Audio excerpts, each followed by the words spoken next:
webinar on marketing metrics for an evolving world. Today's conversation is pivoted around the evolution we need in our marketing measurement practices. Before we proceed, let's get through some housekeeping rules to ensure we have a seamless webinar experience today. Please read the instruction slide on the screen. This will help you should you face any kind of technical difficulty.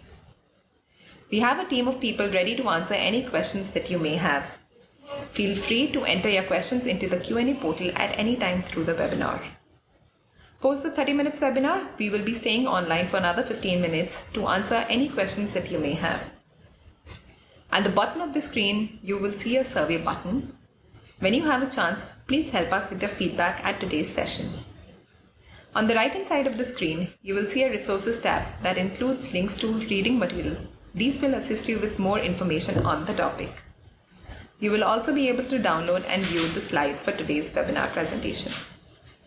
I am Anushri Mehta, Marketing Manager APAC for LinkedIn Marketing Solutions and your host for the day. And I'm delighted to introduce to you our speakers for the day. Anita Rao Kapoor, APAC Head of Insights at LinkedIn, and Alton Wong, Enterprise Client Solutions Manager at LinkedIn. To set the agenda for the day, firstly, we will discuss the current business environment and what it means for marketers and marketing investment. And to start, we'll understand the three main challenges when it comes to ROI measurements. What to measure, when to measure, and who shall we be sharing these measurements with. Through the webinar, we will draw upon insights from a LinkedIn research report on ROI measurement. And now, I will hand you over to Anita to get us started. Thank you, Anushri. I'm going to kick us off with a reminder of why the ROI conversation is even more critical today. With everything that's happening around us, organizations need the ability to respond with purpose, empathy, and agility. Knowing what to communicate, when to communicate, and how to measure impact has therefore never been as important or as urgent. This topic is what we'll be spending the next 30 minutes sharing more with you on. Much of what we'll cover today is based on a piece of work where the LinkedIn Marketing Solutions team connected with close to 4,000 B2B and B2C marketers around the world. The purpose? To understand their challenges in getting marketing right. Close to 1,000 interviews were done in APAC alone, in many of the countries you and I are based in today. So let's quickly look into what we found out. As you might imagine, marketers have a lot on their mind today. You need to prove value in an age where the economy is slow, ad effectiveness is declining, winning consumers is becoming harder, and the path to purchase is increasingly complex. But one topic stood out to the point where even we had internal debates about the same. How do we prove value? How do we understand what is the impact of marketing spends to the overall company bottom line? The challenge itself isn't particularly new. There has been a major disconnect between how important marketers consider ROI measurement and how confident they are in the solutions that are providing it. While nearly all marketers believe that proving ROI is an important challenge, less than 40% are confident of how they're measuring it. When proving ROI is such a challenge, in the current swirl, holding back might feel like the safest thing to do. But the data shows us a very contrary picture to popular opinion.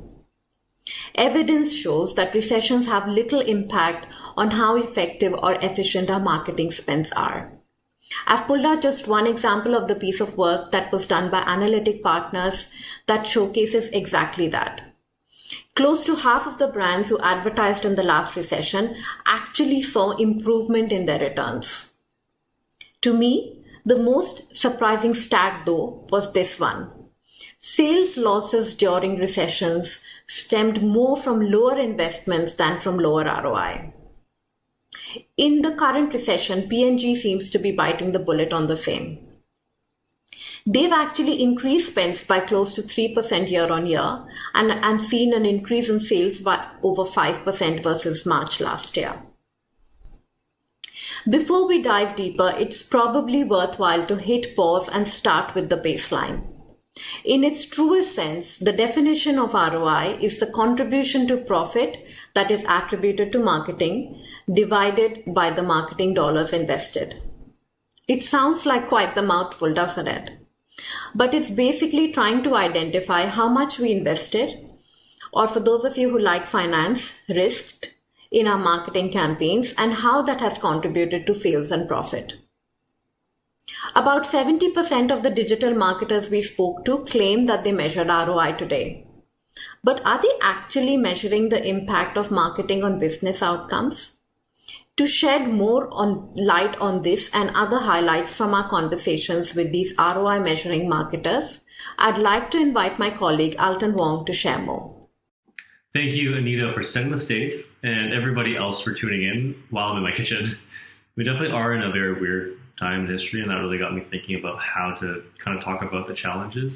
That's why I wanted to start with the when. When is the right time to measure success? Here's a hint. A lot of marketers we talk to are measuring ROI just simply way too quickly. And you might be wondering, what does way too quickly mean? And in order to really understand our contribution, let's take a step back, right? As marketers, we need to fully understand our sales cycle. Genuine question, how many of you here know how long the average customer journey is from awareness all the way to purchase? We expect that typical B2B sales cycle is longer than about a month. On average, we actually know that the sales cycle is 6 months or more. So in our changing times now, how has your sales cycle changed? Is it shorter? Is it longer? Is that a priority? These are questions we need to think about.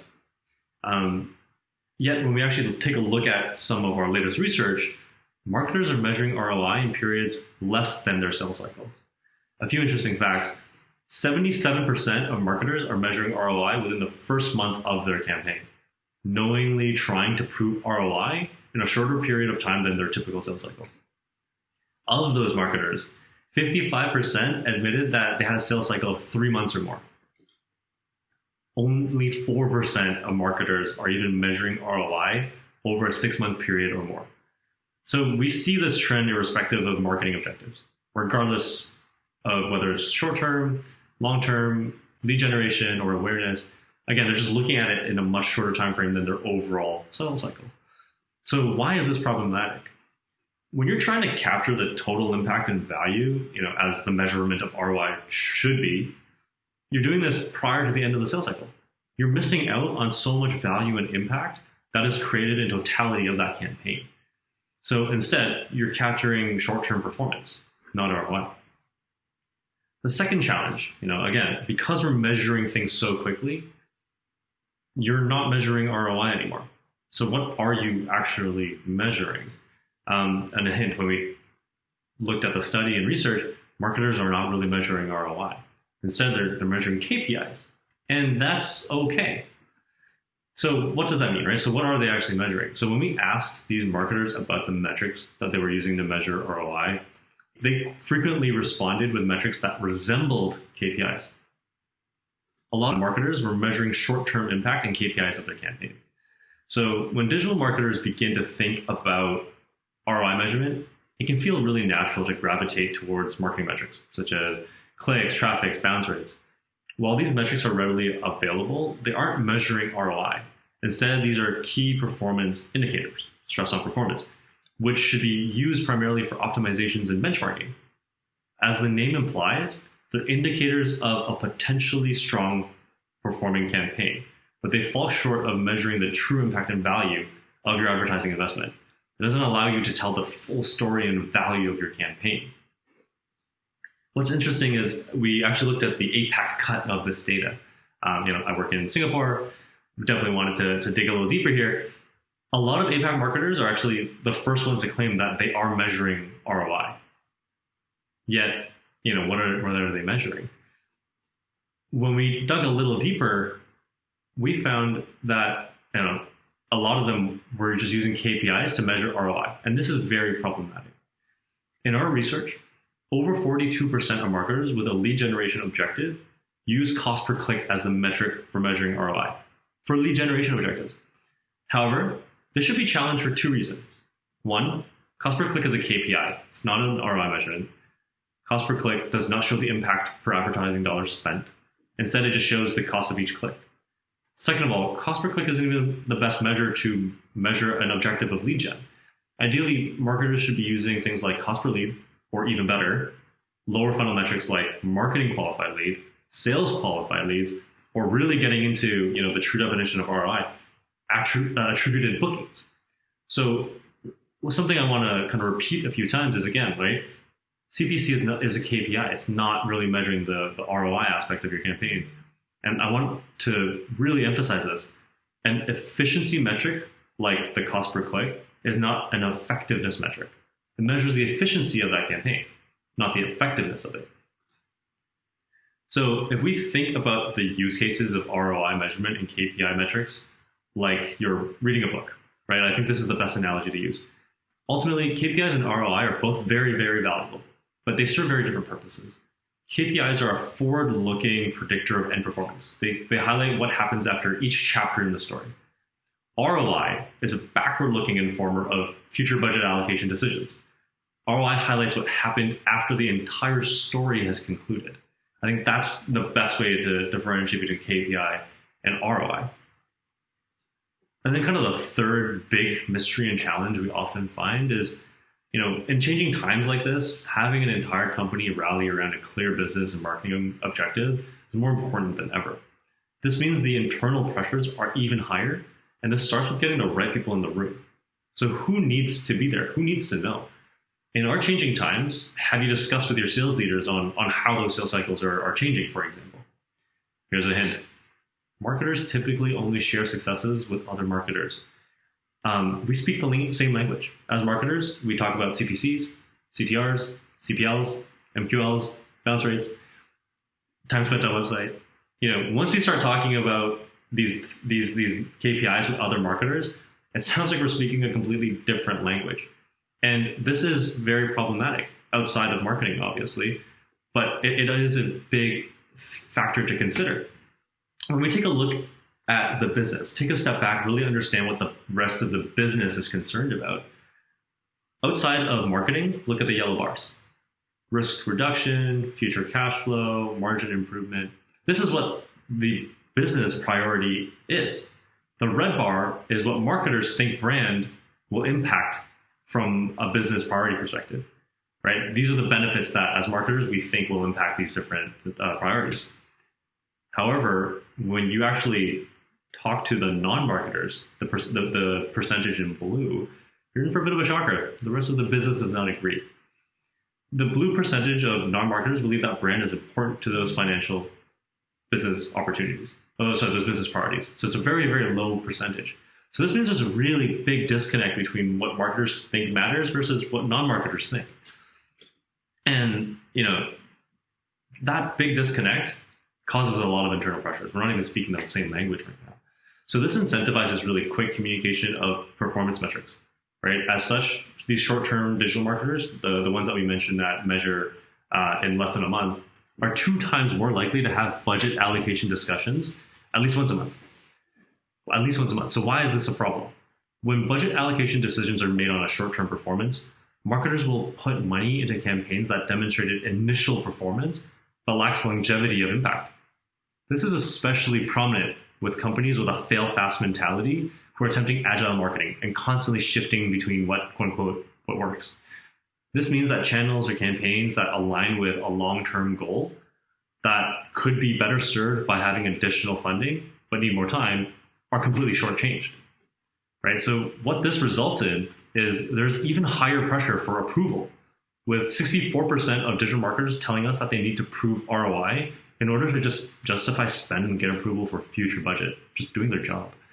It's no surprise that there is a rush to measure ROI then, right? This results in marketers just spending their time and bandwidth on winning approval instead of focusing on long-term marketing strategy.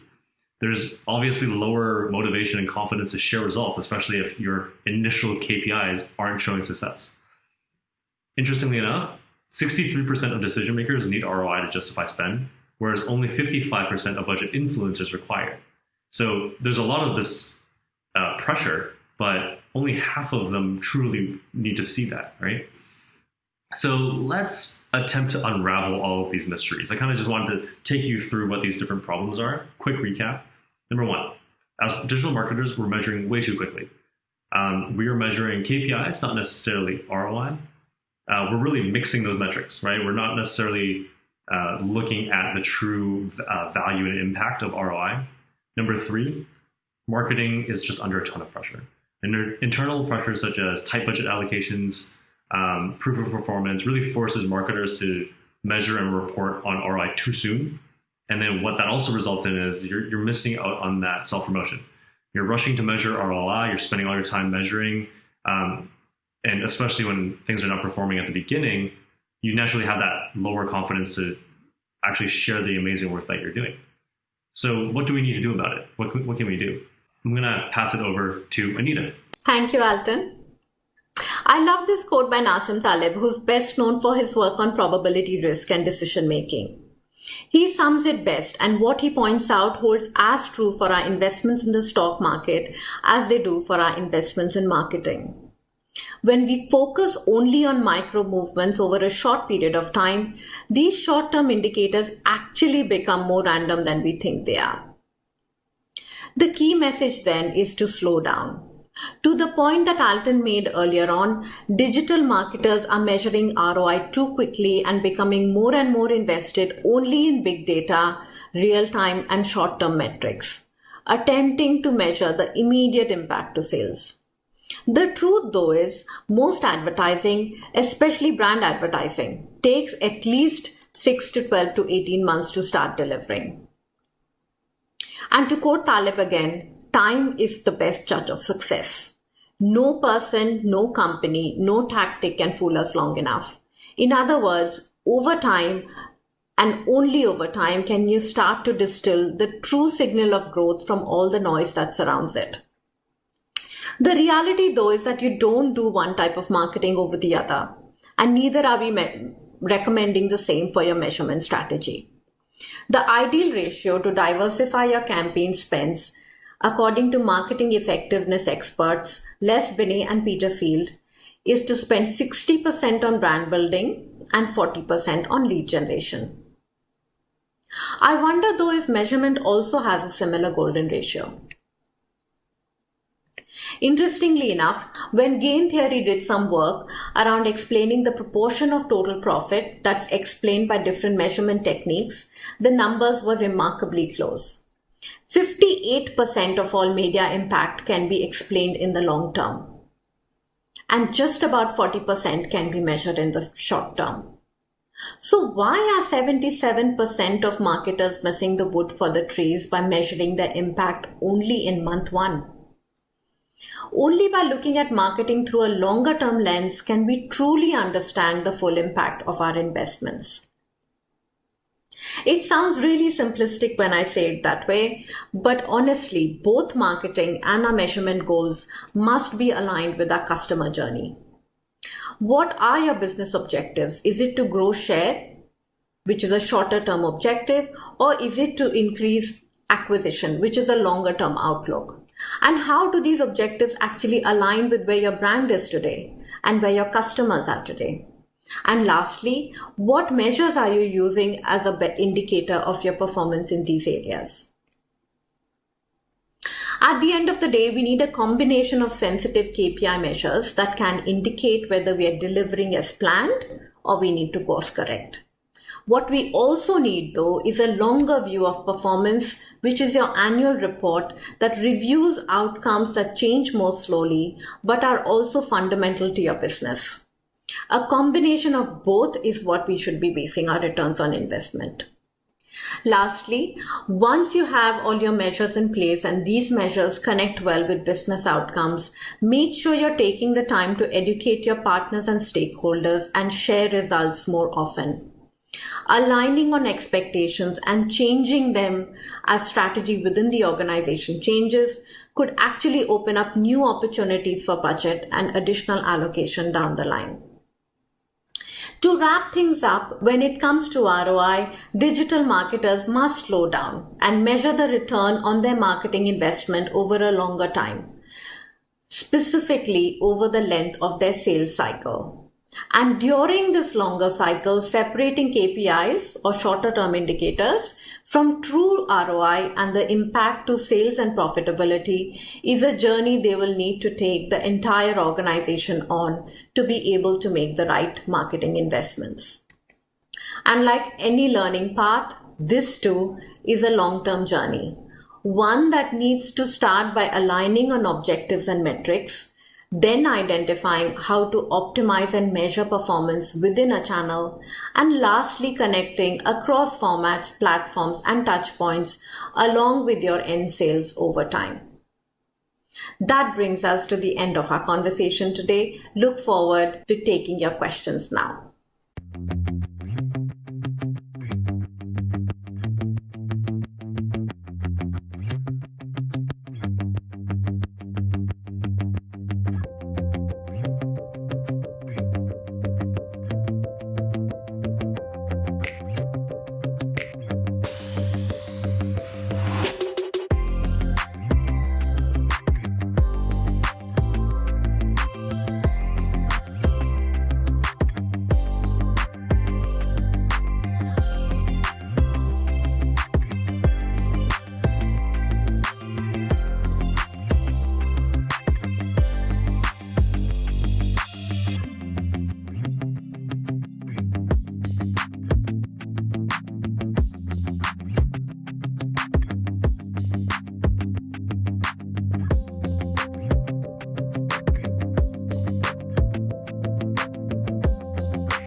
you.